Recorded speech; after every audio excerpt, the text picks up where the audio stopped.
नाम श्रीमती बिन्नू पांडे है। मैं प्राथमिक विद्यालय में नौसारा में टीचर हूँ। जैसा यहाँ पे ग्रिल लगा हुआ था जो पूरी तरीके से तोड़ था, मेरा हार था सर, मेरी झुमकी थी सर, अंगूठी थी, पाव जेब था, कम 8-9 लाख का सामान था जो सर अब मेरे पास कुछ रसीदें मुझे मिल गई हैं। कुछ नकदी भी गया है? नकदी 50,000 था सर। 50,000 नकदी जी कहना है कि देखा जा रहा है, पूछा जा रहा है। 2 बजे के बीच दिन में ऐसे वारदात का होना कहीं ना कहीं स्थानीय पुलिस के ऊपर भी एक प्रश्न नहीं है। इससे पहले भी वारदात हो चुके हैं हमारे पास। 2018 में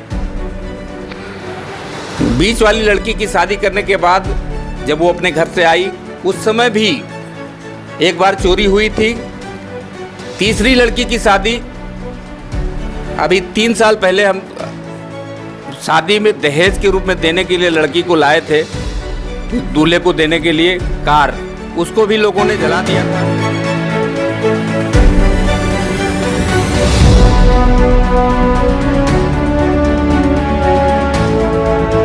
राष्ट्रीय की आवाज न्यूज के साथ मैं रवि गर्गुंसी और मेरी मौजूदगी उत्तर प्रदेश के बलरामपुर जिले के रेहरा थाना के अंतर्गत इस समय मेरी मौजूदगी भैंसा बाबा मार्केट में है। और यहाँ पे एक बहुत ही अजब गजब 10:30 से 2 के बीच 31 अगस्त 2024 को एक ऐसी वारदात यहाँ पे होती है जो बड़ा ही शर्मनाक घटना है। हम आपको बताना चाहेंगे यही वो घर है जहां पे लाखों की चोरी हो जाती है। अब सोचने की बात, दिन में 10 से 2 के बीच ऐसी वारदात का होना मतलब कहीं ना कहीं चोरों के हौसले तो बुलंद हैं ही, उसके साथ साथ उनको इस बात का भी भय नहीं, ना तो प्रशासन का भय है और ना ही गवर्नमेंट की भय है कि इस तरीके से घटना दिन में 10 और 2 के बीच होती है। कैमरामैन से कहेंगे वो दिखाने का प्रयास करें, यही वो रास्ता है जहां से चोर आते हैं और यहां से लाखों के जेवरात और पैसे मिलाकर के लाखों की अमानत लेकर रफूचक्कर हो जाते हैं। जिनके घर में चोरी हुई है हम उनके आंगन में प्रेजेंट टाइम मौजूद हैं, उनसे भी हम जानने का प्रयास करेंगे। उससे पहले हम दर्शकों को दिखा देना चाहते हैं क्या सिचुएशन रही होगी। अब सोचिए ऐसे स्थिति में जब बगल भी घर हो और उसके भी बगल, यानी यहां से 4 से 5 घर के बाद जाकर के उन्हें फील्ड मिलता है, उस फील्ड से वो कहां से आते हैं, कौन है जो कि इस तरीके से चोरी करके ऐसी वारदात को अंजाम देते हैं और यहां से रफूचक्कर हो जाते हैं और पड़ोसियों को पता तक नहीं चलता। ये सबसे ज्यादा चिंताजनक और सबसे ज्यादा सोच की विषय है। ये मैडम है जो एक शिक्षा मित्र हैं, एक स्कूल में अध्यापिका हैं, पढ़ाती हैं, इन्हीं का ये घर है और इन्हीं से हम जानते हैं क्या नाम हुआ मैम? सर मेरा नाम श्रीमती बिन्नू पांडे है। मैं प्राथमिक विद्यालय में नौसारा में टीचर हूँ जी। सर मैं सुबह यहाँ से 7:30 बजे अपने विद्यालय पहुँची और 2 बजे तक हमने अपने विद्यालय में कार्य किया। फिर वहाँ से सर निकली, उसके बाद में बहुत सारे धूप थे। मैं वहाँ से आने पर मेरे वहीं गांव में मेरे मम्मी का घर है, मैं वहाँ से पहुँची और पहुँचने के बाद मैं मम्मी के यहाँ रुक गई। फिर वहाँ बहुत सारे धूप के कारण वहाँ के जितने लोग थे उन्होंने हमें रोक लिया, कहा कि आप आराम कर लीजिए, उसके बाद में शाम को जाइएगा। सर जब हम वहाँ से घर पे पहुँचे अपने गेट पे तो ताला लगा हुआ था जी, बाहर से ताला लगा बाहर से ताला लगा हुआ था और हम पहुँचने के बाद हमने ताला खोला। ताला खोलने के बाद में हमने देखा तो बहुत सारे सामान बिखरे हुए थे, तो हमें पता लगा कि शायद हो सकता है कि हम घर के अंदर जो है बिल्ली बंद करके चले गए। हमें उसी में सहमे कि मेरे घर में बिल्लियां बंद रह गई, उसी से इतना सामान मेरा बिखरा हुआ है। फिर मैं वहां से आकर के अपने घर के आंगन के तरफ आई और मैं अपने दरवाजे को खोला और दरवाज़ा मेरा बाहर से बंद था। फिर वहाँ से मैं अचानक भागी, अपने किचन के तरफ गई, किचन के दरवाजे को खोलकर हमने बाहर दरवाज़ा खोला और दरवाज़ा खोलने के बाद जब हमने देखा कि मेरे जो है कमरे का जो ग्रिल था जी, कौन सा ग्रिल था और कहाँ से वो टूटा मिला आपको? सर मेरे घर के कमरे का ग्रिल था, झांकी जैसे बोलते हैं। कौन सा घर में, मैं अभी घर में यूं, कौन सा ग्रिल था वो? यही था सर, यही सोचने की बात है मित्रों कि ये वो ग्रिल है और ये शायद टूटा नहीं था। इसी जैसा यहाँ पे ग्रिल लगा हुआ था जो पूरी तरीके से तोड़ दिया गया। उसे तोड़ने के बाद ये आप देख सकते हैं इसमें टूटा हुआ इसका क्लिप अभी भी पड़ा हुआ है। और ये रहा वो ग्रिल जो चोरों ने तोड़ करके और घर में पूरी तरीके से तांडव मचाया और उसके बाद में लाखों का सामान लेकर रफू चक्कर हो गए। अब हम इनके जो है किचन की तरफ बढ़ते हैं। क्या कुछ इसमें भी नुकसान हुआ आपका? किचन में सर कुछ नहीं नुकसान हुआ, क्योंकि नुकसान होने वाला चीज कुछ था ही नहीं सर। जी। क्या क्या नुकसान हुआ थोड़ा आके हमें आप बताइए। कहाँ से रखा हुआ था, कहाँ से जो है नुकसान हुआ आपका? अरे सामान मेरा मेरे कमरे में रखा हुआ था। कौन से कमरे में था? अंदर वाले कमरे में था सर। किसी का आना जाना उस कमरे में नहीं था। जी जी सर हमने जितना सामान मेरा था हम सारे सामान अपने कमरे में रखे थे। एक छोटी सी अलमारी थी सर, इसमें भी था। क्या था इसमें, क्या क्या चोरी हुआ अब ये बताइए आप। जी इसमें सामान तो कुछ ऐसे नहीं था, केवल कपड़े वगैरह थे। इसमें काजू वाजू थरे थे रखे हुए थे, उसको भी उठा ले गए वो। उनको भी तो कुछ खाना चाहिए। जी और बाकी जितने बर्तन वर्तन सब बहुत सारे सामान बिखरे हुए थे यहाँ भी सर। उसके बाद में सब बर्तन वर्तन सारा सब इधर उधर किए थे, सब चीज ढूंढ रहे थे।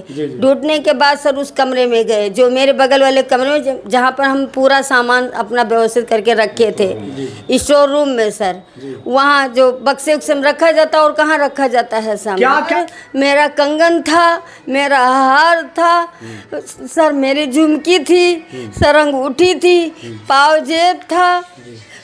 टोटल कितने का सामान रहा होगा जो रात?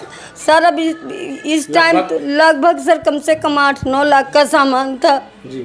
जो सर अब मेरे पास कुछ रसीदें मुझे मिल गई हैं। कुछ नकदी भी गया है? नकदी 50,000 था सर। 50,000 नकदी रखा? जी अच्छा। जिसका कुछ रसीदें मुझे मिली तो हैं। इसका शिकायती पत्र आपने स्थानीय थाना पे दिया? हाँ सर दिए थे, आए थे सारे लोग। क्या कहना है पुलिस का? पुलिस का कहना है कि देखा जा रहा है, पूछा जा रहा है, आप कुछ बताइए।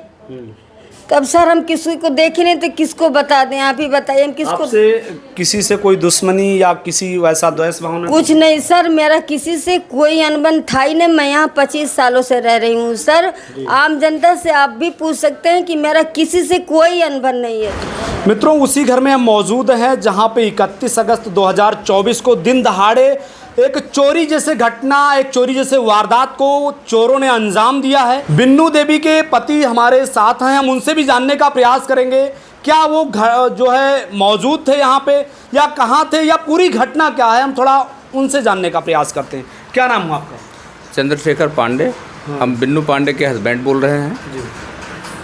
हम दिल्ली में रहते हैं। दिल्ली से हमें सूचना मिली दिल्ली से 5:30 बजे जब मैडम विद्यालय से घर वापसी आई तो उन्होंने रोते बिलखते हुए सूचना दिया कि जो है घर में डकैती पड़ गई है और सारे सामान जो है अस्त व्यस्त हो गए, सारा सामान चला गया।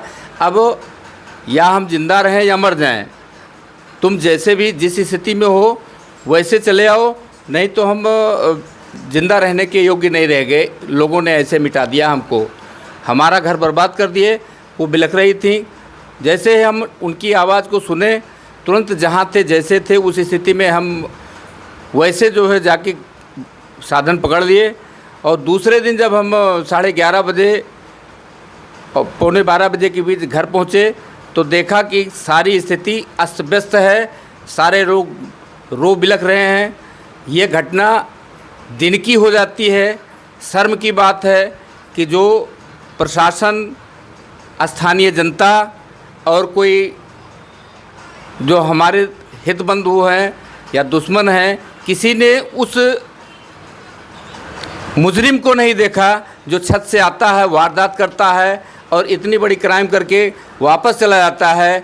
किसी की नज़र नहीं पड़ती, कोई या तो बताना नहीं चाहता या लोग उसे दबा रहे हैं। अब प्रशासन इसमें कितना सशक्ति से कार्य कर रहा है। अपनी जो नाक के नीचे की घटना है उसको दबाना चाहता है या ओपन करना चाहता है, ये प्रशासन की जिम्मेदारी है। हमने अपने तरफ से प्रशासन को तहरीर दे दी, सारे लोगों से अप्रोच लगा लिया कि जो हमारी मदद हो, स्थानीय लोगों से, बड़े बड़े सम्मानित लोगों से मिलके उनसे भी हमने अपना अप्रोच लगाया कि जो हमारे लायक हो हमारी मदद कीजिए, प्रशासन से मदद करवाइए। आप लोग भी जो लोकल चोर हैं उनके बारे में भी पता कीजिए, हमारी मदद कीजिए। हम लोग बहुत ज़्यादा व्यथित हैं, पूरा परिवार सदमे से डूबा हुआ है। इतना प्रॉपर्टी जाने के बाद आदमी जिंदा है। कितने का जो है आपका नुकसान हुआ है लगभग? मान लीजिए कि 6 से 7 लाख रुपए का अनुमानित लागत है। इससे ज़्यादा का ही होगा, क्योंकि पहले का खरीदा हुआ जेवर था। आज के डेट में उसकी कीमत बढ़ी गई है, घटी नहीं है। क्योंकि सोने की जो कीमत पहले 10 रुपये थी, आज 10,000 के बराबर है। तो सारे सामान कुछ पहले के खरीदे हुए थे, कुछ अभी रसीद है। पांडे जी, एक चीज़ मुझे समझ में नहीं आता, हम जो आपका ये घर है बीचों बीच मार्केट में बना हुआ है, सामने भैंसा बाबा मंदिर है, दोनों तरफ उसके घर पड़ते हैं, फिर ऐसे वारदात का होना कोई बाहरी कैसे हो सकता है? असंभव सा लग रहा है सर। और ये आस्तीनी सांप है, कोई आस्तीनी सांप है। आपके घर के पूरे एक्टिविटीज़ पर नज़र रखता था। हाँ, हमको नहीं पता चल रहा, ये अलग बात है। लेकिन व्यक्ति वो ऐसा है जो आस्तीनी सांप है, मौका पाते ही हमको डस लेता है, फिर छुप जाता है, डस लेता है, छुप जाता है। ये अच्छा, इससे पहले भी कुछ वारदात आपके साथ हो चुके हैं? ये सारी घटनाएं आज की नहीं हैं, इससे पहले भी वारदात हो चुके हैं हमारे पास। 2018 में बीच वाली लड़की की शादी करने के बाद जब वो अपने घर से आई, उस समय भी एक बार चोरी हुई थी। तीसरी लड़की की शादी अभी 3 साल पहले हम शादी में दहेज के रूप में देने के लिए लड़की को लाए थे, दूल्हे को देने के लिए कार, उसको भी लोगों ने जला दिया था। रंजिश बस या किस मकसद से ये लोग हमारे ऊपर इतना ज़्यादा जले हुए हैं, और प्रशासन इस पर कुछ कर नहीं पा रही है। लोगों के मनोबल बढ़ते जा रहे हैं और हम बोझ तले, कर्ज तले दबते जा रहे हैं। अपने अहमियत को, अपने असीमता को बचाने के लिए हम क्या करें, हमारी समझ में नहीं आता। पुरुष होने के नाते औरतों को धैर्य दे रहे हैं, लेकिन हम ही कितना धैर्य देंगे? जब हम ही टूट जाएंगे तो औरतें क्या करेंगी? वो तो बेवा हैं, समझ लो एक तरह से, अगर माना जाए। उनकी कितनी हिम्मत है।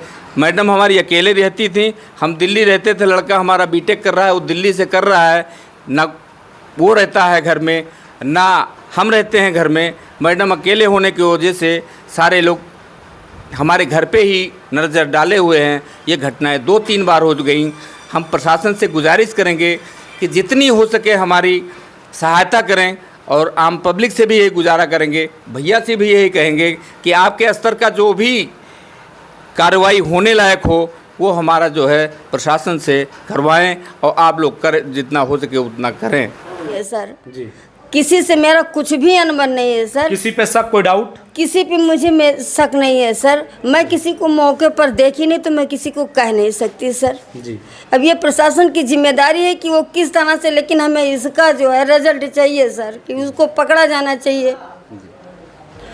सोचने की बात है मित्रों कि यही वो घर है, और तस्वीरों में आप स्पष्ट तौर से देख सकते हैं, इसमें कुछ सामान, खाने पीने की वस्तुएं रखी हुई थी, उसको तो चोर ले ही गए। उसके साथ साथ मैडम के कहने के अनुसार 8 से 9 लाख रुपए का जेवरात ले गए, और जेवरात ले जाने के साथ साथ ये आप देख सकते हैं, मैं कैमरामैन से कहूंगा तस्वीरों में दिखाएं, ये जिस तरीके से अस्त व्यस्त पूरा पड़ा हुआ है। जितना भी सामान इनका था पूरे में वो टटोल के देखे, और जो कुछ उनको ले जाने लायक लगा, चाहे वो नकदी हो, चाहे जेवरात हो, वो सब कुछ जो है चोर यहां से ले करके रपू चक्कर हो गए। तस्वीरों में आप साफ देख सकते हैं, यही वो रूम रहा, स्टोर रूम इनका, और ये दूसरा उनका रूम है, जहां से इस तरीके की जो है हिम्मत दिखाते हुए चोर चोरी करते हैं, और चोर चोरी करने के बाद यहां से रपू चक्कर हो जाते हैं। सरकार दावे बड़े बड़े करती है कि हम जो है पूरा क्राइम मुक्त यूपी बना दिए, आज जो है महिला सशक्तिकरण की बात करते हैं, दावे बड़े बड़े की जाती हैं, लेकिन सोचने की बात है 10 से 2 बजे के बीच दिन में ऐसे वारदात का होना कहीं ना कहीं स्थानीय पुलिस के ऊपर भी एक प्रश्न चिन्ह खड़ा करता है। उसके साथ साथ सरकार पर भी एक प्रश्न चिन्ह खड़ा होता है। वो आपके दावे कहां हवा हवाई हो रहे हैं, और किस प्रकार से लोगों को सुरक्षा मिल पा रही है, जब वो बीच मार्केट में अपने ही घर में उसके रखे हुए सामान सुरक्षित नहीं है। तो आप ये कैसे कह सकते हैं मैंने यूपी को क्राइम मुक्त बना दिया? और एप्लीकेशन दिए हुए 2 दिन हो चुके, लेकिन स्थानीय पुलिस अभी तक भी चोरों का पता नहीं लगा पाई, अभी भी सामान को बरामद नहीं कर पाई, तो कहीं ना कहीं ये स्थानीय पुलिस पर भी बहुत बड़ा प्रश्न चिन्ह है। आप लोग इस वीडियो को देखिए, और उस वीडियो को देखने के बाद अगर आप लोग को लगता है कि इस तरीके से यूपी में जो दावे किए जाते हैं वो हवाई हैं, तो आप लोग इस वीडियो को शेयर करिएगा मित्रों, जिससे हर एक व्यक्ति तक पहुंच सके। जय हिंद, जय भारत।